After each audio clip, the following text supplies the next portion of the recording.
on Friday night at the MCG. It's Carlton versus Sydney in the first elimination final. Carlton are favourites, $1.48 to win head-to-head, Sydney $2.65, so decent-sized favourites there.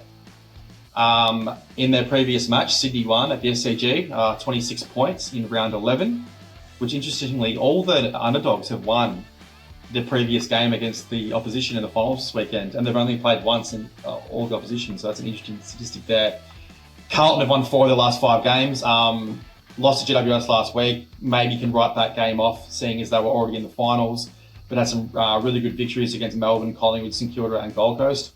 Sydney have also won 4 of their last 5 games, and a loss in the final round of the season to Melbourne, with a win against Adelaide, Gold Coast, GWS and Essendon. So some decent form for both these teams. What's your best bet for the game, Bryn? Yeah, so I've been wondering where the Swans' goals are going to come from in this game. So I've had a look at Tom Papley. He's probably one of my favourite players to watch in the finals. Just such an exciting player. So the 2 goals, $1.85 per double bet. He's had 2+ goals in 2 of his last 3 finals, those ones last year, and he's kicked a goal in all but 1 game this year. So I think, his veteran presence, he's a lively goal kicker. The Swans will look to him for a lot of their goal scoring opportunities in this final series. Big game player, Tom Papley. Also interesting that he was close to joining Carlton a few years ago in trade and didn't, so maybe he'll be fired up for that game. My best bet is Chad Warner to get 25 plus disposals. 3 of his past 6, he's had 25. One of those games was a return from injury, and you would expect the Swans to be trying to get the ball into his hands as much as possible, because you know how damaging he is. For Chad Warner to do well there. Sydney, the player to watch in the game, Errol Goulden. What a magnificent season Errol Goulden's had. He's one of the favourites for the Brownlow, top 5, top 10 for the Brownlow. Last week, 42 disposals and 2 goals. Extraordinary performance, even though the Swans did win. Some of his stats, he'll probably win the Swans best and fairest. 27 disposals average, kicked 20 goals, nearly a goal a game, 5 tackles a game. He's first in the competition for inside 50s per game, and he's first for metres gained as well. Interestingly, he's actually 3rd for total clangers and total turnovers, which shows that the Swans like to put the ball in his hands and get him to bite off that dangerous kick. So we'll be watching Errol Goulden closely, because the result of his performance will probably have a fair say in the game. Some team news. We'll look at the Swans first. Tom Papley and Justin McInerney are players that the Swans will be hoping will be fit for the game. And Ryan Clark and Sam Wicks will be coming out. You've spoke about Tom Papley, but how important is obviously Papley's return to the forward line, but also Justin McInerney on the wing? Both important players. I think, like I said, Tom Papley's got that finals experience, and I think he's expected to come back in. So I'd be surprised if they don't play him. McInerney, definitely a very good player. Probably could come in for someone like Sam Wicks if he's available. So they'll need those 2 players for sure. And for the Blues, they obviously rested, had injuries for players in the last round of the season. We saw Paddy Cripps, Sam Doherty, and also Matthew Kennedy not play. I think that Cripps and Doherty are a very good chance to come back in. Kennedy is a possibility. It's going to be interesting to see who comes out at Carlton. They've got a lot of small forwards running around, that Jack Martin, Corey Durden, Lockie Fogarty, and there's also Matthew Cottrell and Dow. How do you think there'll be some wholesale changes at Carlton, and how do you think they'll, get these midfielders back into the team? Well, I actually think Matthew Kennedy might be in a bit of trouble, because they've brought in George Hewitt and Sam Walsh and Adam Cherry in recent weeks, so they've got a really strong midfield. Paddy Dow maybe is someone who could come out, be very unlucky to come out. But yeah, Matthew Kennedy could be stuck on the sidelines, to be honest. I just wanted to talk about both forward lines, a bit of analysis about the game. We've obviously got Mackay and Curnow. It seems as if Carlton's forward line was actually functioning better, possibly with just Curnow on the team. Not saying that Harry Mackay isn't a great player at all. Why do you think that that's possibly the case? Why is Charlie Curnow a better player without Mackay there, and why isn't the team excelling as much in the forward area? Yeah, it's a really interesting one. I think maybe just the way they scatter the small forwards around his feet, it just makes the team a bit more, energetic around the ball. And Curnow, obviously, when he gets targeted, we know he can take those marks and really convert on goals. So maybe they're not getting in each other's way. I still think that with Harry Mackay, they're going to be a better team. So, yeah. It's a good point you bring up, and possibly because the ball's mainly going to Curnow, maybe it's more predictable for those small forwards, because we've seen a bit of a resurgence from Carlton small forwards. In terms of Sydney, speaking about their forward line, they've obviously, Buddy's retired, but Isaac Heaney stepped up. He's hit 20 goals in the past 10 weeks to a game. And obviously Joel Amate's has been a big foot up there. Do you give the Swans any chance of winning this game? It's going to be tough. They've had some decent form lately. They've had a lot of close results. This game is probably likely to be close too. How do you see it playing out, and who's your tip? Obviously, you can't write off the Swans, but I do agree with their forward line mix. I think it's going to be a bit of a struggle to come by goals for them, especially with Carlton's defence. Carlton's probably one of the top contested possession teams in the league at the moment, and really efficient going inside 50 at the moment. So I would definitely pick Carlton, but I wouldn't write the Swans off. And I'll be going with Carlton as well. I think they'll just have a little bit too much in the midfield for the Swans. And you're right. I think the Swans forward line is a work in progress. I think that maybe in the coming years they can get some development out of Amate and possibly Hayden McLean and obviously Logan McDonald too. Can't forget him either. But I think the Blues will get the job done. What a cracking game it's going to be. On Saturday afternoon, the second elimination final will be between St Kilda and GWS at the MCG. GWS are favourites to win the game, despite being lower on the ladder at $1.70. St Kilda $2.15, pretty close on the odds there. Interestingly, again, the favourite of the game, GWS, lost in the last match between the two teams, which was played in round 10. St Kilda won that game by 12 points. It was Max King's first game back from injury, kicked 4 goals. It'll be interesting to see whether Sam Taylor's fit to take Max King, but we'll talk about that later. Recent form from both teams. St Kilda have won 3 of their past 5 games. They have wins against Geelong, Richmond and Hawthorn, but losses against finals teams in Brisbane and Carlton. GWS have won 3 of the last 5. Really impressive win against Carlton in the last round of the season. Also beat Essendon and the Bulldogs in Ballarat. And their 2 losses, again, finals teams, Sydney and Port Adelaide. What's your best bet for the game? Yeah, Kieran, I can see this one going as a pretty defensive game. So I've got it under 160.5 match points. Dabble has that at $1.72, so maybe one for the multi. I think it's just, it's an MCG game. Neither team's probably very used to playing there. A lot of open space. Both really defensive minded, obviously. Ross Lyon, Bull. And in the second half of the season, GWS have conceded the least amount of points per game. So they've been really strong, especially with Sam Taylor in. So he's obviously a big name. That's how I see this one playing out. Yeah, I mean, St Kilda have been the unders king this season. I'm not sure of the exact stat, but there's been a lot of games where the unders and the match points got up. I think the team's only kicked over 100 points, maybe 3 times for the season. So 160.5. Actually, 7 of the last 8 games, St Kilda have actually conceded under the match points for the St Kilda game has been once under 160.5. So being a final and being tighter, GWS having a siege defence, that looks like a real rock solid option. My best bet is Rowan Marshall, anytime goal scorer. Funnily enough, Marshall's only kicked 7 goals this year, but 6 of them have come in his past 7 games. The only game he hasn't kicked a goal in his last 7 games was the last one against Brisbane. But Marshall is floating forward to try to be a forward option for the Saints, and he's a good bet to get forward and get a shot on goal, hopefully, and that's paying $2.20. So there's some decent value there.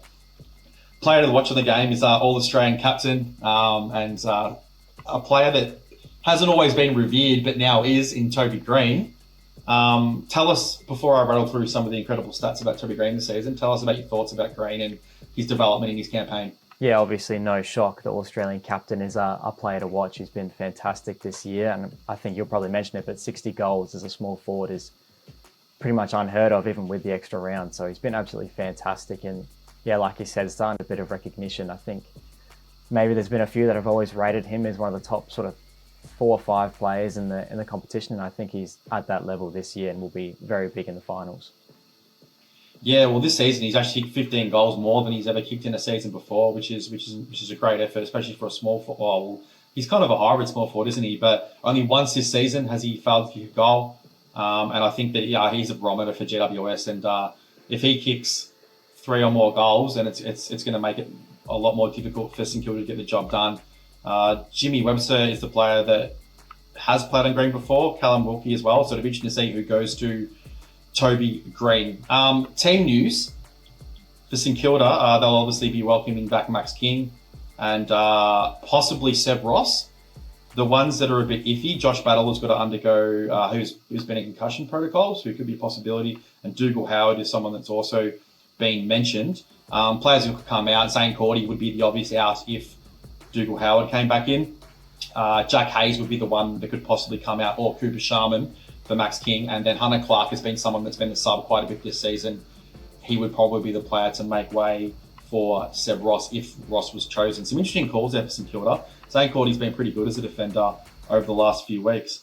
GWS, Sam Taylor, what a player he is. Tell us about how important he is and about what it would mean if he didn't play in the game. Yeah, massively important player. So I think just 16 matches this season and still almost earned that All-Australian honour. For a lot of people, probably would have been the best defender this year. So yeah, he's in charge of their back line and he's going to be a huge out if he doesn't make it. I think he probably will play. I mean, I can't imagine it in an elimination final. I mean, if you lose, you go home. So he's probably a player you sort of have to pick if available. Yeah. Well, I mean, Max King made a mess of Jack Buckley in the game earlier this season when Sam Taylor was actually injured. Kicked 4 goals and was probably the difference from the two teams. So that would be a big loss. You're right. If Taylor can get on the park in any way, they'll probably push him out there. Some other GWS team news: Finn Gallagher will probably be pushing for selection, and Toby Bedford is also, we're not sure, he's currently suspended. But when this video was produced, he was still contesting at the tribunal. So I mean, Bedford's been a great player this year. Him and Brett Daniels have been two of the most underrated small forwards in the competition, and they're often quite work as a tandem act with their pressure and their link-up work. It's been quite fascinating. So very important. In terms of players coming out for the GWS, Nick Haynes could be one of the unlucky men squeezed out. He's been the sub quite a bit. And then some of their lesser-known players, Toby McMullen and Ryan Angleman, have got probably good chances to come out if Finn Callaghan does come into the team. This game, it's a 50-50. Saints finish high on the ladder, GWS are favourites. How do you see it playing out and who's your tip? Yeah, I think they're, like the ladders would suggest they're very evenly matched teams. Probably GWS would be my pick. Probably the stronger form of the two heading into this one. They had big wins over Essendon and Carlton. So Saints will be good. It's going to be hopefully a really, really good game. But yeah, I would have to pick the Giants for this one. Well, I'll pick the Saints just to be different to you. I mean, it's a big final for the club. It's the first final St Kilda's played in Melbourne in 12 years, which is a long time. So their long-suffering supporters will get to go and see the club play in a final. GWS form line's probably better. It's going to come down to Sam Taylor plays or doesn't. That's going to make it's going to be a pretty important factor in the game. And also, as we mentioned earlier, Toby Green and his impact on the game and whether St Kilda can shut him down. I'll tip the Saints by 12 points and it should be another cracking final. On Saturday night, it's a second qualifying final between Brisbane and Port Adelaide at the Gabba. Brisbane are hot favourites at their home patch. They haven't lost all season, paying $1.46 to win. Port Adelaide $2.75. The outsiders. Again, Port Adelaide underdogs were the team to win their only encounter of the season, which is all the way back in round 1. Big 50-point win at Adelaide Oval. Brisbane come in with great form. Have won 4 of their past 5 games. Some really good wins in that. St Kilda, Collingwood, Adelaide and Fremantle. One game they dropped was against Gold Coast at Heritage Bank Stadium. Port Adelaide have won 3 of their past 5. Richmond, Fremantle and GWS. They did lose 4 in a row before that. The most recent 2 of those losses were Geelong and Adelaide.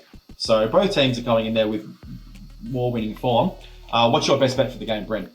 Yeah, I've had a look at Jason Horne-Francis. So Brisbane fans might remember his game at the start of the season. He had 25 touches and he was probably best on ground, even in his first game in power colours. So I think he's a good option to go back-to-back and having a really strong game against Brisbane. So 20-plus disposals at $2.30 per dabble. He's had a really strong run of form in the last sort of few games of the season as well. Had a 27 3-goal game. So he's starting to look pretty good. He's got that fitness up now after a full season. So I'm pretty keen to see how he goes in this one.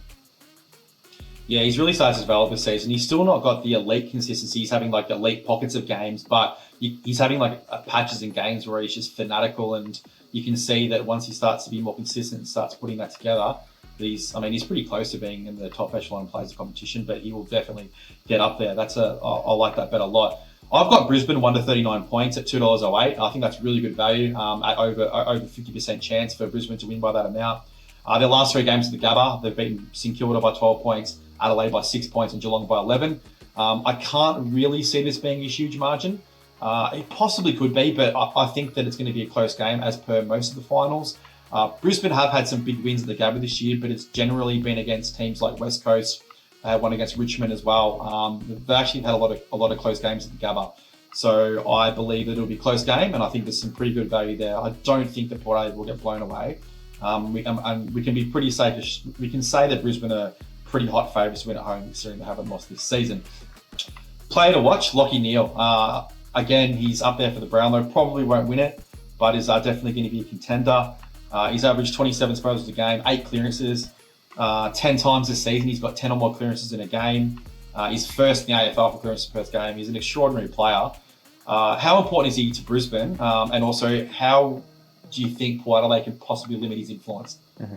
Well, he's hugely important to Brisbane. He's their best player. So I think the thing with Lachie Neale is, he racks up the disposals, and it can really, start to build and get out of hand very quickly. So he could get into those 40 numbers, 35 plus. And when he's on, he's flinging these handballs around that are just, so sharp, so quick, then he just really releases the outside runners. So he's a fantastic player. You can't just say he's a contested player or a handballer, because he is still damaging in that role. Port have tried many times. I think they once tried to terrorise Lachie Neale, and it didn't quite work. So they could look at putting someone like Willem Drew on Neale, but I'm not sure they'd be able to minimise his impact too much. So you think it possibly might be better to go to head with him and try to have as much damage the other way, possibly? Or a tough question, but if you were coaching, would you do that, or would you try someone like a Willem Drew, or even, I don't know, like if there's any other midfielders that are capable? But yeah, I think you probably do have to put someone on him, and Willem Drew has done that role a few times. I guess you could also put someone like Ollie Wines on Neale, and try and have a bit more of a battle of possession or that sort of thing. But it's going to be an interesting midfield battle. We've got Butters as well. He's been fantastic this season for Port Adelaide. Port Adelaide definitely have a very young, exciting midfield. On to the key team news for the game, and it doesn't look like it's too interesting for Brisbane. It looks like that possibly Lincoln McCarthy will come back in. They've got a pretty settled lineup there. Team's going pretty well. Some possible omissions for McCarthy would probably be Callum Archie or Kai Lohmann, who was the sub last week. Both players are small to mid-sized forwards, and Archie was pretty much playing the exact role that McCarthy would play, so he would be the most likely one to come out if McCarthy is fit. Port Adelaide, on the other hand, have a few tools that could possibly come back in. Scott Lysette looks like he's a pretty good chance. Trent McKenzie as well. Charlie Dixon less so, but will be given the best opportunity to get back in. For each of those three players, who do you think would possibly go out for Port Adelaide?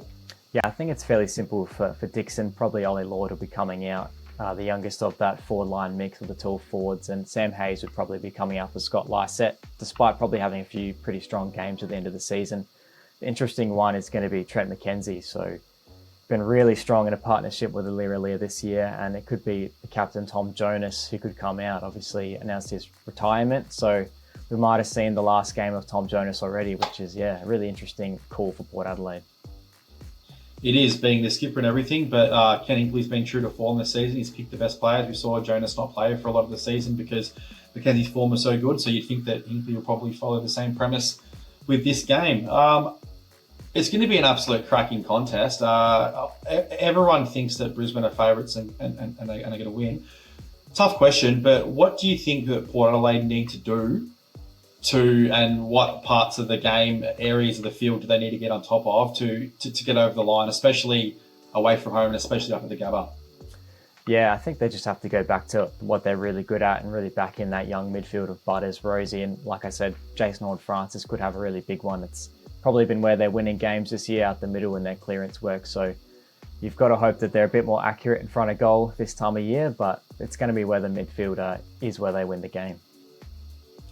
And tell us how you think the game's going to pan out in your tip. Yeah, I'd love to be a little bit different and say Port Adelaide, but I think it's just too hard to go past Brisbane. They just haven't lost at the Gabba this year. They've been really strong, and they're probably looking like the informed team coming into finals. So yeah, Brisbane for me.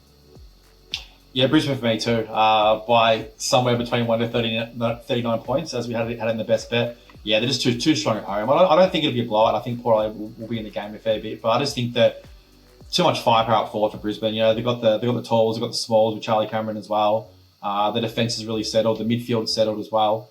I think the way that Port Adelaide could possibly win the game would be to win the midfield battle, and it would take some really extraordinary games from those young midfielders you mentioned in Butters, Rosie, and Horne-Francis, with also Wines and Boat chipping in. But for me, Brisbane will be too strong, and will progress to the preliminary final.